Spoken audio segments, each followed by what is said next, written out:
Olá a todos e todas, bem-vinda a este canal maravilhoso de mulheres que leem, mas todos podem ouvir. Voltemos então à história de Jill. Vamos dar continuidade. Na leitura passada, a gente ficou em vamos voltar à sessão de Jill para entender melhor o que a trouxe a meu consultório naquele dia. Vem comigo.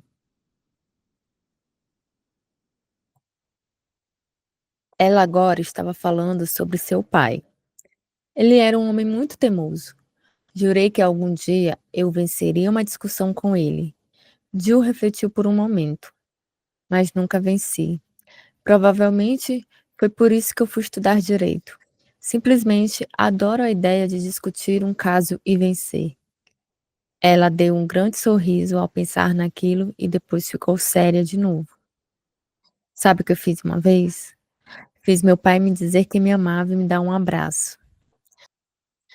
Jill tentava contar isso como uma alegre piada de seus anos de adolescência, mas não funcionava assim. A sombra de uma jovem magoada se revelava.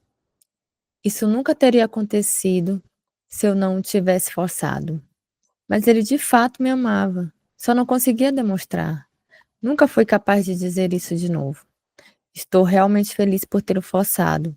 Caso contrário, nunca o ouviria dizer. Eu esperava por isso há anos. Estava com 18 quando disse a meu pai: Você vai me dizer que me ama. E não arredei o pé até ele dizer. Então lhe pedi um abraço, e realmente tive de abraçá-lo primeiro. Meu pai apenas me apertou de volta e deu uns tapinhas no meu ombro. Mas tudo bem, eu realmente precisava disso. As lágrimas agora haviam voltado, desta vez escorrendo por suas bochechas redondas. Por que foi tão difícil para ele fazer isso? Parece uma coisa tão básica. Conseguir dizer à sua filha que você a ama. Novamente ela estudou suas mãos juntas. Eu me esforçava muito. Era por isso que eu discutia e brigava tanto com ele. Achava que se um dia vencesse, ele teria de se orgulhar de mim. Teria de admitir que eu era boa. Queria sua aprovação. O que acho que significa seu amor. Mais do que tudo no mundo. Ao conversarmos mais, ficou claro que a família de Jill atribuía a rejeição de seu pai ao fato de ele ter querido um filho e, em vez disso, tido uma filha.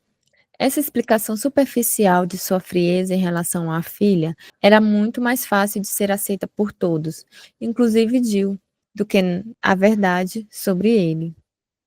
Mas, após um tempo considerável na terapia, Jill reconheceu que seu pai não tivera traços emocionais com ninguém, que ele era verdadeiramente incapaz de expressar afeto, amor ou aprovação para qualquer um em sua esfera pessoal. Sempre houvera motivos para sua contenção emocional, como brigas, diferenças de opinião ou fatos irreversíveis, como de ser uma garota. Todos os membros da família preferiram aceitar esses motivos como legítimos a examinar a qualidade sempre distante de seus relacionamentos com ele. De fato, Jill achava mais fácil se culpar do que aceitar a incapacidade básica de amar por parte do pai. Enquanto a culpa fosse dela, sempre haveria a esperança de algum dia ela conseguir mudar o suficiente para produzir uma mudança nele. Quando ocorre um evento emocionalmente doloroso e dizemos para nós mesmos que a culpa é nossa, na verdade, estamos dizendo que não temos controle sobre ele. Se mudarmos, a dor passará. Essa dinâmica está por trás de grande parte da culpa que as mulheres que amam demais se atribuem, culpando-nos, nos apegando à esperança de que conseguiremos descobrir o que estamos fazendo de errado a fim de corrigir-nos. Desse modo, controlando a situação e interrompendo a dor. Esse padrão em Jill ficou claro na próxima sessão, quando ela descreveu seu casamento.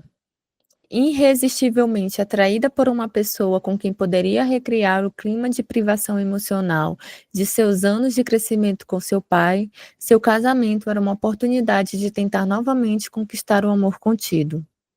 Enquanto Jill contava como conhecera seu marido, pensei em uma máxima que ouvira de um colega terapeuta: pessoas com fome fazem mais compras. Desesperadamente faminta por amor e aprovação, e familiarizada com a rejeição, embora nunca a identificando como tal, Jill estava destinada a encontrar Paul. Ela me contou. Nós nos conhecemos em um bar. Eu havia lavado minhas roupas em uma lavanderia automática e entrei na porta ao lado por alguns minutos, naquele lugar pequeno e sujo. Paul estava jogando bilhar e me perguntou se eu queria jogar. Respondi, é claro. E foi assim que isso começou. Ele me convidou para sair. Eu disse que não. Não saía com homens que conhecia em bares. Ele me seguiu de volta para a lavanderia e continuou a conversar comigo. Finalmente, lhe dei o número do meu telefone e saímos na noite seguinte. Agora você não vai acreditar nisso, mas acabamos morando juntos 2 semanas depois. Ele não tinha onde morar e eu precisava sair de meu apartamento. Então, encontramos um lugar juntos.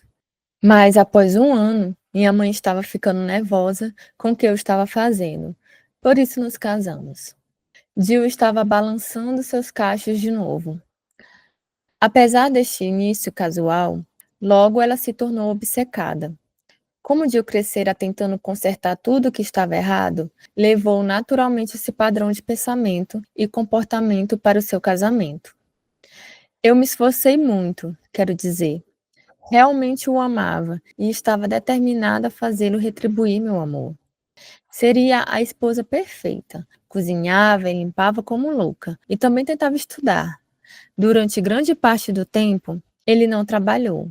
Ficava à toa ou desaparecia durante dias. Isso era um inferno, a espera e as dúvidas. Mas aprendi a não perguntar onde tinha estado, porque ela hesitou, mudando de lugar em sua cadeira. É difícil admitir isso. Eu estava certa de que poderia fazer tudo funcionar se me esforçasse muito, mas às vezes ficava zangada depois que ele desaparecia e então ele me batia. Nunca contei isso a ninguém. Sempre tive muita vergonha. Simplesmente nunca me vi assim, sabe? Como alguém que se permite apanhar. O casamento de Jill terminou quando seu marido encontrou outra mulher, em uma de suas longas ausências de casa. Apesar do tormento que o casamento se tornara, Jill ficou arrasada quando o povo foi embora. Eu sabia que quem quer que fosse a mulher, ela era tudo o que eu não era. Realmente podia ver por que Paul havia me deixado. Senti-me como se não tivesse nada para oferecer a ele, ou a qualquer um. Não o culpei por me deixar, quero dizer. Afinal de contas, nem eu conseguia me suportar. Grande parte do meu trabalho com Jill foi ajudá-la a entender o processo de doença em que estivera imersa durante tanto tempo. Seu vício em relacionamentos infelizes com homens emocionalmente indisponíveis. O aspecto viciante do comportamento de Jill em seus relacionamentos equivale ao uso viciante de uma droga. No começo de cada um de seus relacionamentos, havia um êxtase inicial, uma sensação de euforia, uma excitação enquanto ela acreditava que finalmente suas necessidades mais profundas de amor, atenção e segurança emocional seriam supridas. Acreditando nisso, Jill se tornava cada vez mais dependente do homem e do relacionamento para se sentir bem. Então, como viciado, que precisa usar mais drogas quando ela produz menos efeito, era levada a insistir mais no relacionamento à medida que ia lhe dando menos satisfação. Tentando conservar o que o dia parecera tão maravilhoso e promissor, Jill seguia servilmente seu homem, precisando de mais contato, mais tranquilização, mais amor, enquanto recebia cada vez menos. Quanto pior a situação se tornava, mais difícil era desistir devido à força de sua necessidade. Ela não conseguia ir embora. Jill estava com 29 anos quando foi me ver pela primeira vez. Seu pai morrera há 7, mas ainda era o homem mais importante de sua vida. De certo modo, era o único homem em sua vida, porque em todos os relacionamentos com outros homens, por quem se sentia atraída, ela estava realmente se relacionando com o pai. ainda tentando conquistar o amor desse homem, que não podia, devido aos seus próprios problemas, dá-lo. Quando nossas experiências da infância são muito dolorosas, com frequência somos inconscientemente levadas a recriar situações parecidas durante toda a nossa vida em uma tentativa de ganhar domínio sobre elas. Se, por exemplo, como Jill, amamos e precisamos de um pai que não correspondeu a nós, frequentemente, na vida adulta, nos envolvemos com uma pessoa parecida ou uma série de pessoas em uma tentativa de vencer a velha luta para sermos amadas. Jill personificou essa dinâmica quando se viu atraída por um homem inadequado após o outro. Há uma velha piada sobre um homem míope que perde suas chaves tarde da noite e está procurando por elas sob a luz de um poste de rua. Outra pessoa surge e se oferece para ajudá-lo, mas lhe pergunta: tem certeza de que foi aqui que as perdeu? Ele responde: não, mas é aqui que a luz está. Jill, como o homem na história, procurava o que faltava em sua vida, não onde havia alguma esperança de encontrá-lo, mas onde, porque era uma mulher que amava demais, era mais fácil procurar. Ao longo do livro, exploraremos o que é amar demais, por que o fazemos, onde aprendemos isso e como transformar nosso modo de amar em um modo mais saudável de nos relacionarmos. Examinaremos novamente as características das mulheres que amam demais, desta vez uma a uma. 1. Tipicamente, você vem de um lar disfuncional em que as suas necessidades emocionais não foram supridas. Talvez o melhor modo de entender essa característica seja começar pela segunda metade dela, em que suas necessidades emocionais não foram supridas. Necessidades emocionais não se referem apenas à sua necessidade de amor e afeição. Embora esse aspecto seja importante, ainda mais crítico é o fato de que as suas percepções e seus sentimentos foram amplamente ignorados ou negados, em vez de aceitos e validados. Um exemplo: os pais estão brigando, a criança sente medo. Pergunta à mãe: por que você está com raiva do papai? A mãe responde: não estou com raiva, embora pareça raivosa e perturbada. Agora a criança se sente confusa, com mais medo e diz: ouvi você gritando. A mãe responde irritadamente: eu já lhe disse que não estou com raiva, mas vou ficar se você continuar com isso. Agora a criança sente medo, confusão, raiva e culpa. Sua mãe sugeriu que suas percepções são erradas. Então, se isso é verdade, de onde estão vindo esses sentimentos de medo? A criança deve agora escolher entre saber que está certa e que sua mãe mentiu deliberadamente ou pensar que está errada no que ouve, vê e sente. Ela frequentemente se conformará com a confusão, ignorando suas percepções para não ter de experimentar o desconforto de tê-las invalidadas.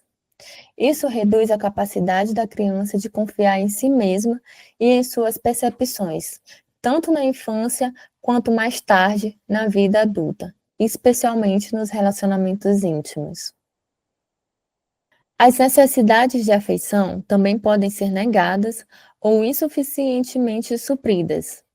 Quando os pais brigam entre si ou enfrentam outros tipos de conflitos, pode sobrar pouco tempo para dar atenção à criança. Isso a deixa faminta por amor e sem saber como acreditar nele ou aceitá-lo, pois sente que não o merece. Agora examinaremos a primeira parte dessa característica, o fato de vir de um lar disfuncional.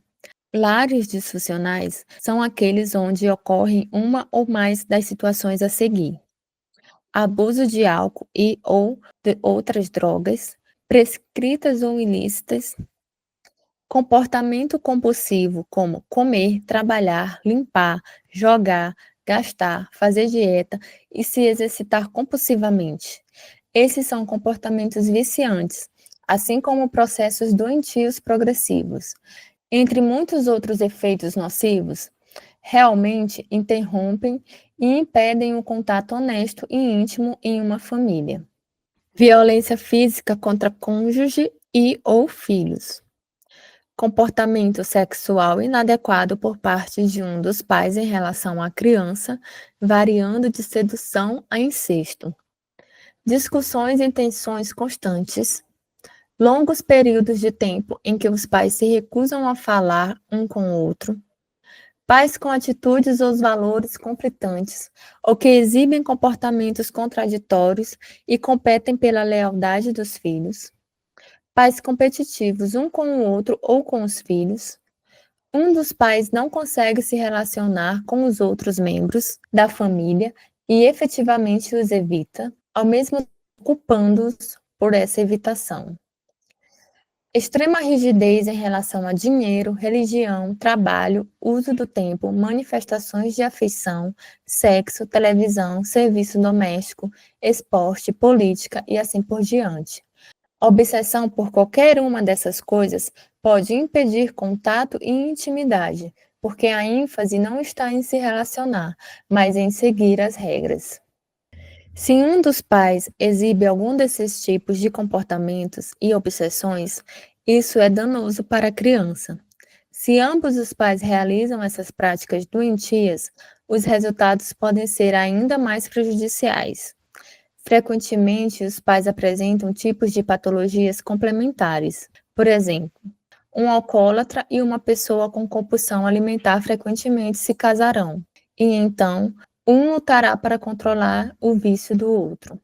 Muitas vezes, os pais também se equilibram de modos doentios. Quando a mãe superprotetora e sufocante é casada com o pai zangado e rejeitador. Na verdade, um parceiro é autorizado pelo comportamento e pelas atitudes do outro a continuar a se relacionar com os filhos de um modo destrutivo. As famílias disfuncionais se apresentam em muitos estilos e formas variadas, mas todas têm um efeito nas crianças que crescem nelas. Essas crianças são, de certa forma, prejudicadas em sua capacidade de sentir e se relacionar. 2. Tendo você mesma recebido poucos cuidados reais, tenta satisfazer indiretamente essa necessidade não suprida, se tornando uma cuidadora, especialmente de pessoas que parecem de algum modo carentes. Pense em como as crianças, especialmente as garotinhas, se comportam quando não obtêm o amor e a atenção que desejam e de que precisam.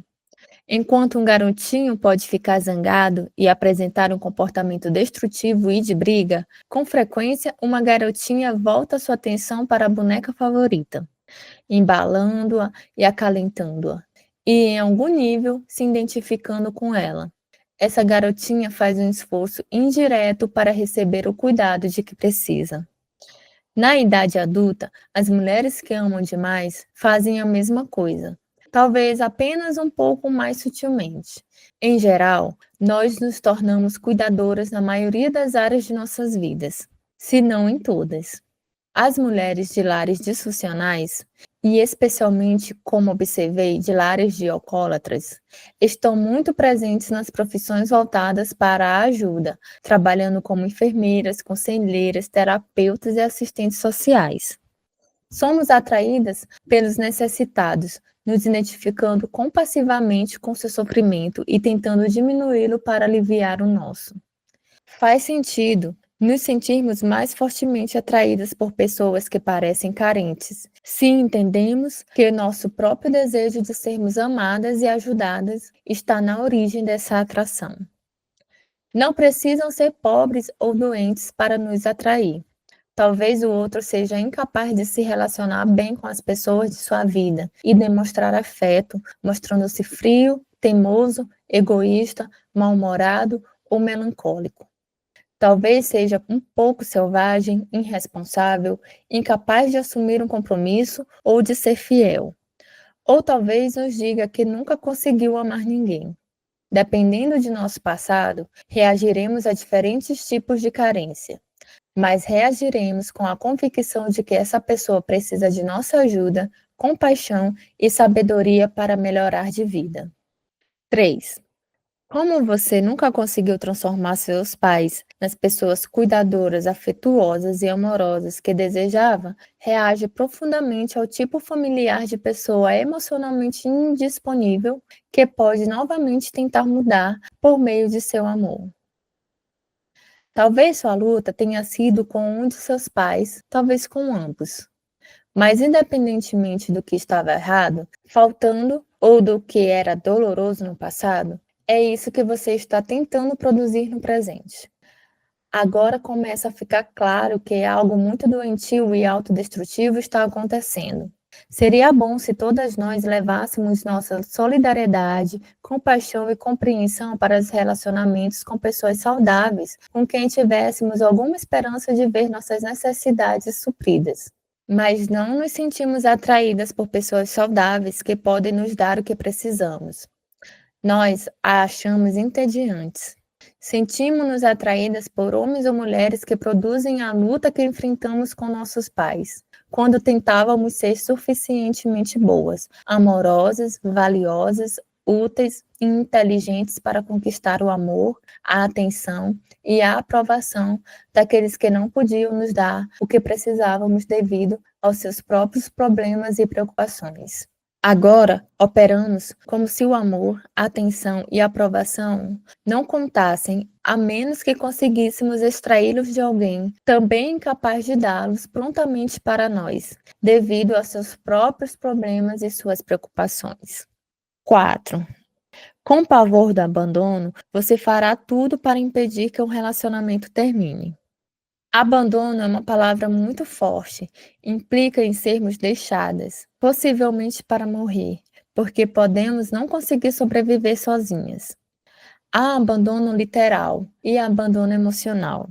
Todas as mulheres que amam demais experimentaram, no mínimo, abandono emocional profundo, com todo o pavor e vazio que isso envolve.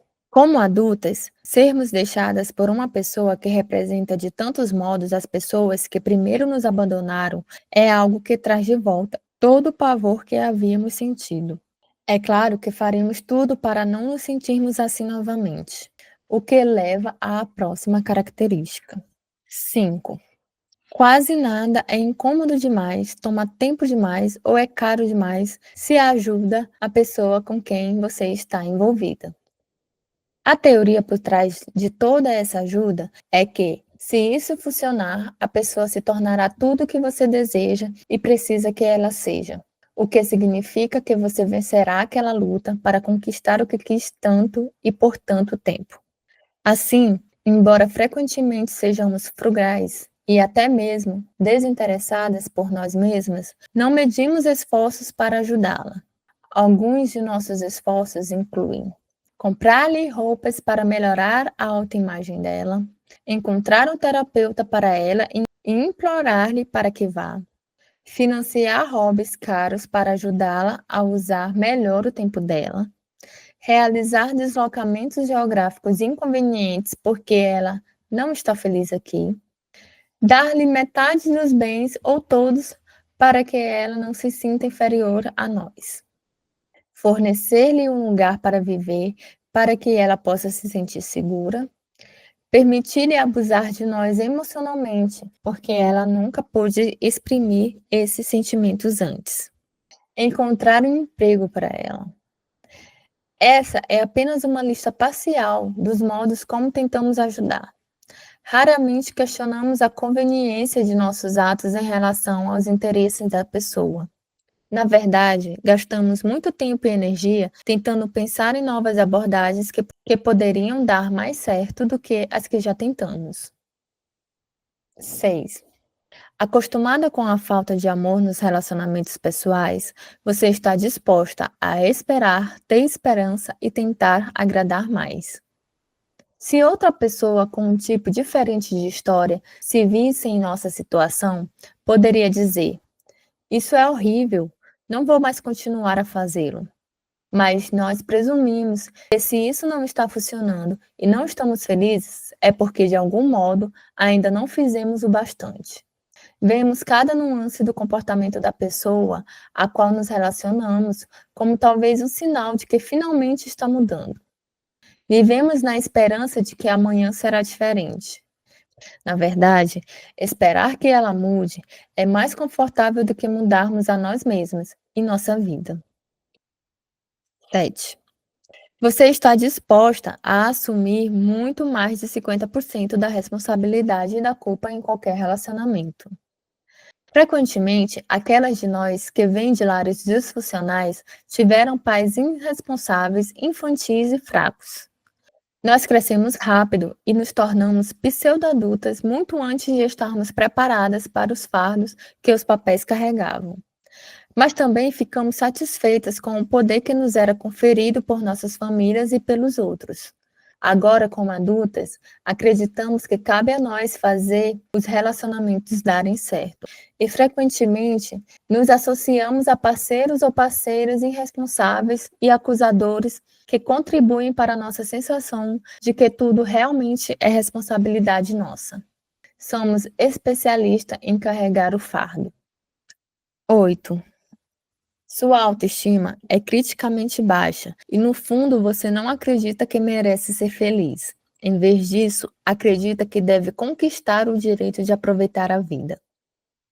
Se nossos pais não nos acham dignas de amor e atenção, como podemos acreditar que realmente somos pessoas agradáveis e boas? Poucas mulheres que amam demais têm uma convicção íntima de que merecem amar e ser amadas simplesmente porque existem. Em vez disso, nós acreditamos que temos falhas terríveis e devemos realizar bons atos para compensá-las. Vivemos com a culpa de ter essas falhas e com medo de elas serem descobertas. Tentamos muito parecer boas porque não acreditamos que somos. 9. Você tem uma necessidade desesperada de controlar seus relacionamentos, tendo experimentado pouca segurança na infância. Mascara seus esforços para controlar pessoas e situações como ser útil. Vivendo em um, vivendo em um dos tipos mais caóticos de famílias disfuncionais, como a com problemas de alcoolismo, violenta ou incestuosa, uma criança inevitavelmente terá pânico da perda de controle da família. As pessoas de quem depende não estão lá para ela porque são doentes demais para protegê-la. Na verdade, essa família frequentemente é uma fonte de ameaça e dano em vez de uma fonte de segurança e proteção de que ela precisa. Como essa experiência é muito opressiva e devastadora, aquelas de como essa experiência é muito opressiva e devastadora, aquelas de nós que sofreram com ela tentam, por assim dizer, virar a mesa. Sendo fortes e úteis, nós nos protegemos do pânico que surge ao estarmos à mercê dos outros. Precisamos estar com aqueles a quem podemos ajudar para que Precisamos estar com aqueles a quem podemos ajudar para que nos sintamos seguras e no controle. 10. Em um relacionamento, você está muito mais conectada com um sonho. 10. Em um relacionamento, você está muito mais conectada com o seu sonho de como isso poderia ser do que com a, do que com a realidade de sua situação. Quando amamos demais, vivemos em um mundo de fantasia, em que a pessoa com quem estamos tão infelizes ou insatisfeita é transformada em alguém que, temos certeza, ela pode se tornar e se tornará com a nossa ajuda.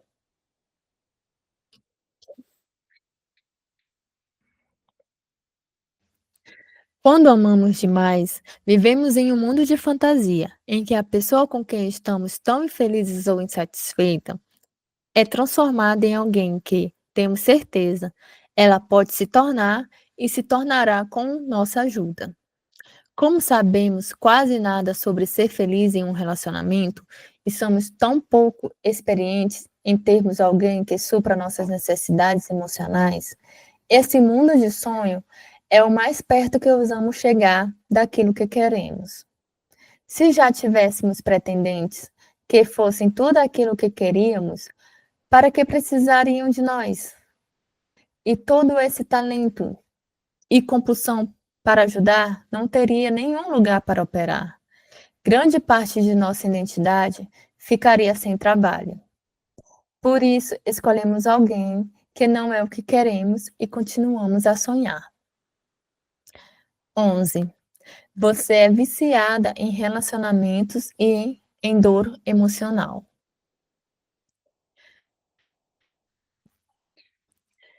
Nas palavras de Staton Pille, nas palavras de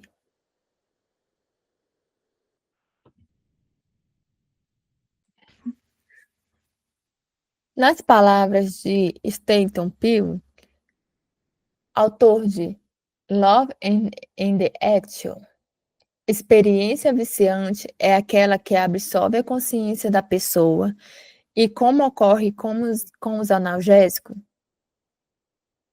e como ocorre com os analgésicos, aliv-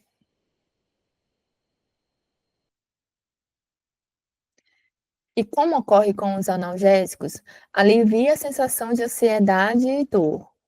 Talvez não haja nada tão bom para absorver nossa consciência como certo tipo de relacionamento amoroso.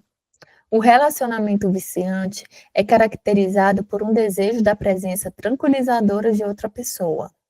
O segundo critério é que reduz a capacidade de uma pessoa de prestar atenção a outros aspectos de sua vida e lidar com eles.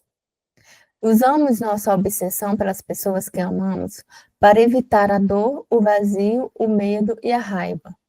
Usamos nossos relacionamentos como drogas para evitar experimentar o que sentiríamos se ficássemos quietas em nosso canto. Quanto mais dolorosas forem nossas interações com uma pessoa, maior a distração que ela nos oferece. Um relacionamento realmente terrível tem a mesma função de uma droga muito forte. Sem alguém em quem nos concentrar, entramos em um estado de abstinência, frequentemente com muitos dos sintomas físicos e emocionais da abstinência de drogas, como náuseas, suor, calafrios, tremores, inquietação, pensamento obsessivo, depressão, insônia, pânico e ataques de ansiedade. Tentando aliviar esses sintomas, voltamos para o nosso último relacionamento ou procuramos desesperadamente outro. 12. Você pode ser predisposta emocionalmente e, com frequência, bioquimicamente, a se tornar viciada em drogas, álcool e ou certos alimentos, particularmente doces. Isso se aplica principalmente às muitas mulheres que amam demais. Ai, já tô cansada.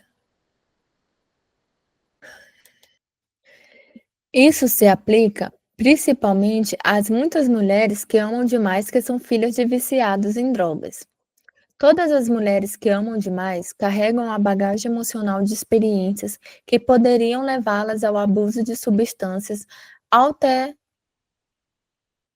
alteradoras da consciência para fugir de seus sentimentos.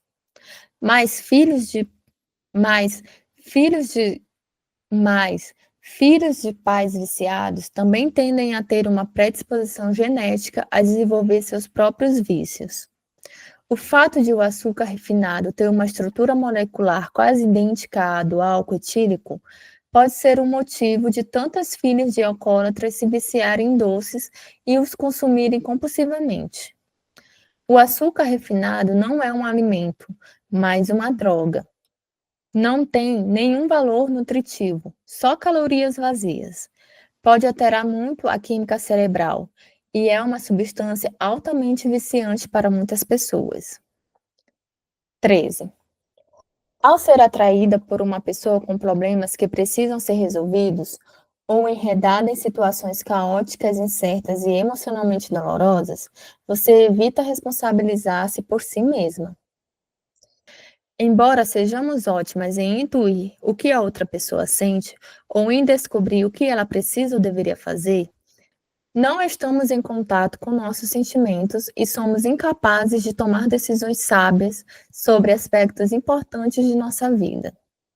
Com frequência, realmente não sabemos quem somos E nos envolvermos em problemas dramáticos nos impede de parar para descobrir. Nada disso significa que não nos emocionamos. Podemos chorar, gritar e nos lamentar, mas não somos capazes de usar nossas emoções como guia ao fazermos escolhas necessárias e importantes na nossa vida. 14. Você pode tender a episódios de depressão que tenta evitar com a excitação provocada por um relacionamento instável. Um exemplo. Uma das minhas clientes, que tinha histórico de depressão e era casada com um alcoólatra, equiparava viver com ele a sofrer um acidente de carro todos os dias.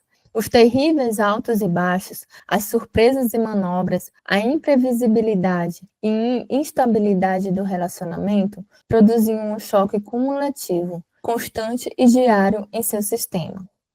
Se você já se feriu gravemente em um acidente de carro, pode ter experimentado um alto bem definido no dia seguinte ou alguns dias depois. Isso ocorreu porque seu corpo passou por um choque extremo e a adrenalina de repente ficou disponível em doses incomumente altas. Se você luta contra a depressão, procurará inconscientemente situações que a mantenham muito ansiosa, como o acidente de carro ou o casamento com um alcoólatra, para não se sentir deprimida. Depressão, alcoolismo e transtornos alimentares estão intimamente relacionados e parecem estar geneticamente ligados. Por exemplo, a maioria das pessoas anorexas com quem trabalhei tinha os dois pais alcoólatras e muitas de minhas clientes com problemas de depressão tinham pelo menos um dos pais alcoólatra. Se você veio de uma família com problemas de alcoolismo, tem dois motivos para ficar deprimida: seu passado e suas heranças genéticas. Ironicamente, a excitação de um relacionamento com alguém com essa doença a atrai muito. 15. Você não se sente atraída por pessoas gentis, estáveis, confiáveis e interessadas em você. Acha essas pessoas boas, entediantes. Achamos a pessoa instável excitante, a não confiável desafiadora, a imprevisível romântica, a imatura charmosa e a mal-humorada misteriosa. A pessoa zangada precisa de nossa compreensão, a infeliz de nosso conforto, a inadequada de nosso incentivo e a fria de nosso calor humano. Mas não podemos consertar alguém que é bom da maneira como é.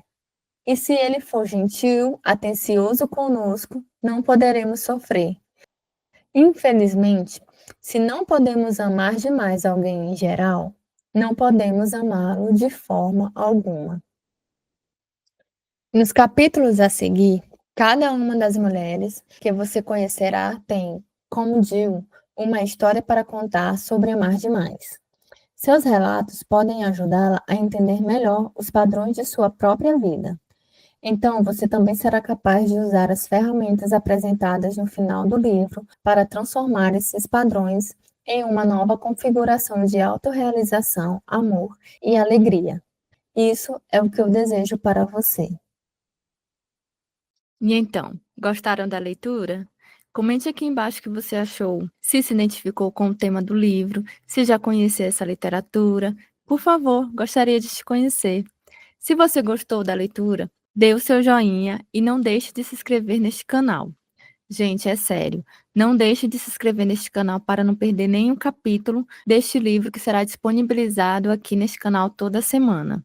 Se você se interessou por este livro e se identificou com o tema ou gostaria de entender mais sobre, você pode ter uma participação mais ativa entrando no nosso grupo exclusivo para mulheres no WhatsApp, onde lemos este livro e nos terapeutizamos através da leitura em grupo com outras mulheres que, como nós, ama ou já amou demais. O link do grupo está na descrição do vídeo.